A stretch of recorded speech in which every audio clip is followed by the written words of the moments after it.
எல்லா கடவுளையும் பிடிச்ச சனி.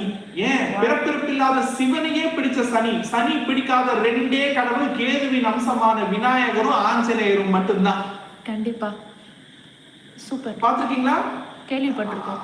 ஆஞ்சநேயர் வந்து சனி பிடிக்காது. ஏன்னா சனியே ஆஞ்சநேயரே சனியை பிடிச்சு பலாத பாடு படிச்சுட்டாரு. ஒண்ணு. விநாயகர் வந்து இன்று போய் நாளை வாங்க, இன்று போய் நாளை வாங்க கழிச்சு விட்டாரு. ஆமா. ஓகேங்களா? ஆனா அதுக்கு முன்னாடி அவருக்கு கர்மா வேலை செய்யலையா? கர்மா வேலை செஞ்சது. என்ன கர்மா? சனி கர்மா இல்ல, சூரியன் கர்மா. விநாயகர் வந்து கேதுவனுடைய அதிதேவதை. கேது வந்து ஆயில்ய நட்சத்திரம். ஆயில்ய நட்சத்திரம் என்ன கர்மா? சூரியன் கர்மா. சூரியன் யார்? அப்பா தான் தலை வெண்ணது. ஆமா. ஓகேங்களா? அதுக்கு முன்னாடி அவருக்கு கர்மா வேலை செஞ்சிருச்சு. சோ கர்மா முடிச்சிட்டாரு. ஆனா கர்மாவை முடிச்சு ஞான நிலையை அடைந்த பிறகு சனியார அவரை தொடவே முடியல. ஞான நிலையை அடைந்த பிறகு ஆஞ்சநேயரையும் சனியால தொட முடியல. கரெக்ட் தானா? கேதுவனுடைய நிலையை எட்டியவருக்கு சனியினுடைய அந்த கர்மாவுடைய தாக்கம் இருக்காதுன்றதுக்கு வரலாறு மைத்தாலஜிக்கல் ஆதாரம்.